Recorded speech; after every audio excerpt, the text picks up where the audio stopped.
Forgive me if I look like shit today. I'm a little under the weather.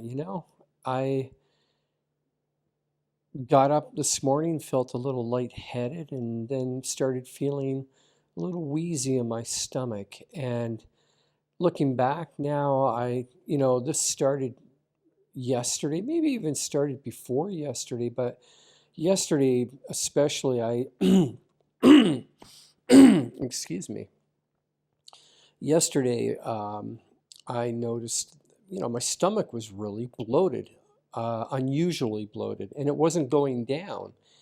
And I just felt like I was full, and yet there was no reason for feeling like that. It wasn't like I was stuffing myself or anything. And your breath, how your breath seems a little bit off. So the symptoms were there, but this morning, yeah, I really felt it. And so I basically aborted whatever plans I had for today. The best thing that you can do when you're not feeling well is to do nothing. Don't even eat. Like, I haven't had anything to eat yet today. I've just been drinking water. I'm not hungry. When I do truly feel hungry, I'll eat again, but just keeping myself well hydrated, cuddling up in this blanket here on the couch, and reading this book right here. This is Big Magic by Elizabeth Gilbert. And I'll be honest with you, I don't even know why I bought this book. Normally when I see a book with that kind of title on it, I think of it as just being this kind of feel-good book where it flatters your ego with a lot of shallow motivations. And I'm not interested in that stuff. And so I bought the book and I start reading it, and immediately I'm thinking, oh yeah, this is just another one of those really fluffy books with not a lot of substance to it, a feel-good kind of book. But as I got into it, I realized, no, that's not where she's a writer, okay? And this book is really good. Big Magic, if you're an artist, this is a really good book to read. I'm going to try to get my daughter to read it because she's into the arts. And it's actually a very practical and down-to-earth book. It does motivate you, but in a different way. It's giving you the real deal of what it's like to be creative, what it's like to be an artist, whether you're a writer, whether you're a painter. I mean, myself, I've been a painter most of my adult life, and she makes a statement in here at some point in the book. I don't know exactly where it is, so I can't reference it, but she basically says, I'm paraphrasing, she says it like this, you should not expect your art to make you a living. You do it because you love to do it, and you're committed to it. It's like a relationship. You're in it for the long haul. You're married to it. And you're going to find whatever means is necessary to support it, whether you have to work as a waitress or whatever crappy job you have to do to get by in the meantime. And, if you happen to be successful, then wonderful. As an artist, I've always felt like, why should anybody be obligated to buy my art, to support me as an artist if they don't like what I do? If there's an audience that eventually likes what I do and I get supported, that's great. Well, I never took on that kind of mindset as an artist that society somehow owed me something because I'm an artist. I mean, here's the deal. Art is not like a regular career. It's not a real job. If being an artist was an easy ticket to the gravy train, so to speak, everybody would be an artist because everybody is an artist in some way. I mean, we've all got some kind of creative side to us, some more so than others, but I'm convinced that, when it comes to painting, anybody can learn how to paint. Now, using your imagination, that's a totally different skill. And this is what differentiates great artists from, mediocre artists. And it's the capacity to use your imagination and to create in a manner that nobody else has ever done before. Anyhow, so that's the whole thing. And so I am actually really beginning to appreciate Big Magic. And if you are an artist or you're creative, read it. It's a good book. Um, so yeah, I'm a vegan, and here I am. I have the flu, or I have some kind of weird bug. You know, it's we like to, as vegans, we like to give the impression that everything, life as a vegan in every respect is somehow better. It's just everything is better as a vegan, right? And we don't get sick. We're much happier. We don't get depressed. Everything works out. And I on the one hand, I've got to say, like, yeah, life has been better for me as a vegan. Um, had I not become a vegan back in late 2006, I I wouldn't be just lying here with a flu bug. I'd be in really bad shape. I mean, I, I yeah, my health, just from past abuses, all of that would have caught up to me. My arteries would have been clogged. I would have been full blown type 2 diabetic. Um, Arthritis, definitely, I would have been plagued with all of that. And who knows, I might have even been dead by now. But if I wasn't, I would have been seriously overweight and just not healthy at all. But that being said, as vegans, there are times when we do get sick, some more so than others. There are vegans out there that really are struggling with some serious illnesses.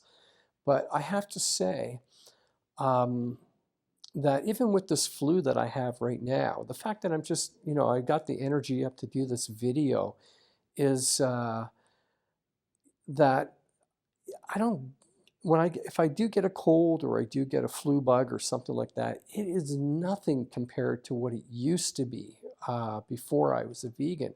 Today is just a matter of like, okay, I don't feel well. I'm not going to push myself.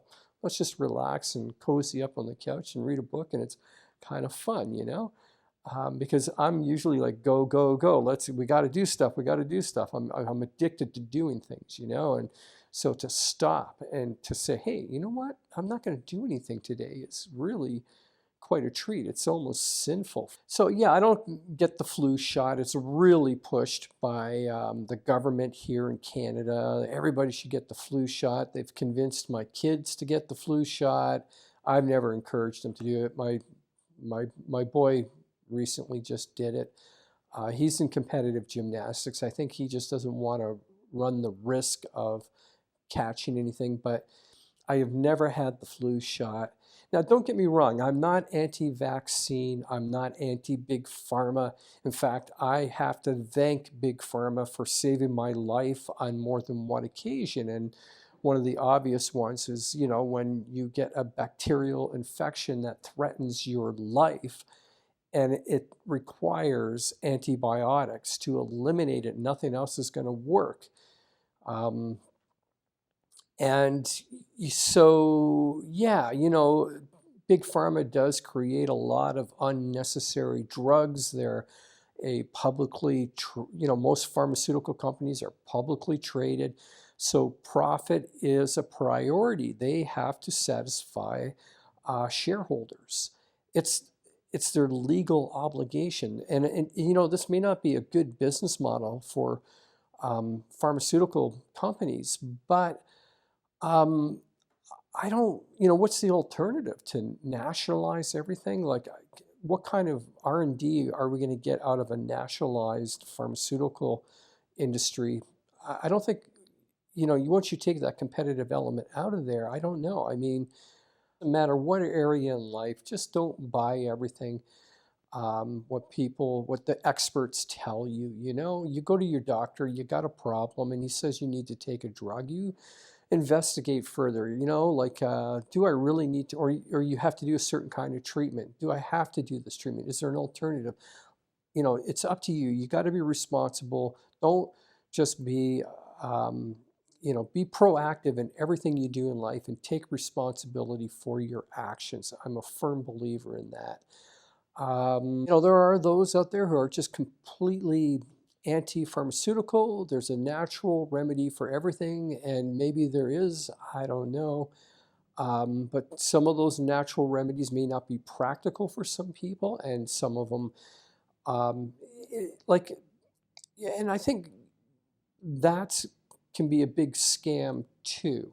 There's whole industries that are, as far as I'm concerned, they're just as bad as the pharmaceutical companies.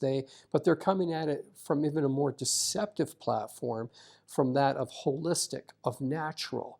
And so, have you ever read these articles in some of these, free health magazines, which are, they're just really, they're pamphlets with advertisements in them, from holistic supplement companies. And they'll say, they'll have a list of symptoms of, that could be a problem that you have, and here's the natural solution. And so you go through all the symptoms and you're thinking, oh, I've got at least like 5 of those, like I should take this supplement. I've got a problem. So they create problems, and then they give you the solution with their natural holistic supplement.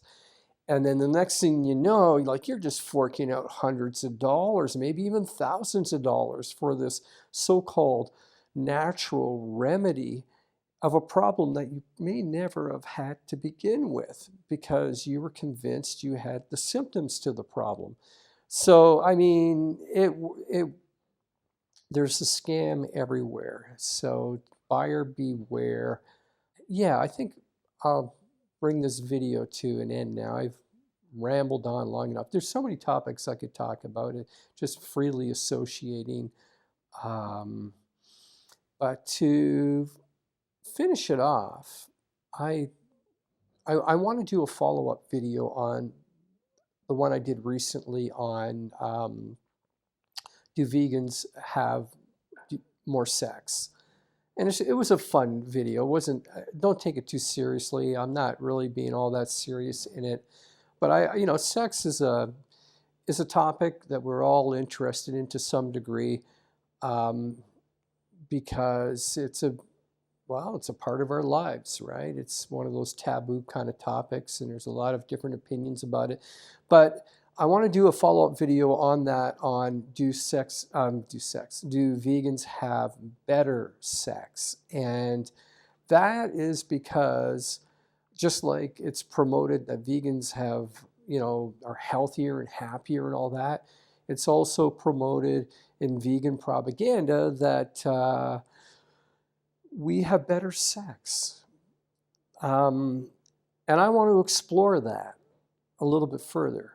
And again, it's going to be a fun video. It's not going to be too serious, so we don't need to get all too uptight about this, but I just want to sort of unravel that idea, and because there's even supposed science to back this up. So let's explore that. And when I get the chance to do that video, do vegans have better sex? In the meantime, I'm going to continue to read my Big Magic here and drink a little bit more water, take it easy. I'm actually starting to feel better now even as I speak. So yeah, this is nice, eh? Just so decadent, just, I feel like a cat, just lying here. Oh, stretch a little bit, I'm not comfortable that way.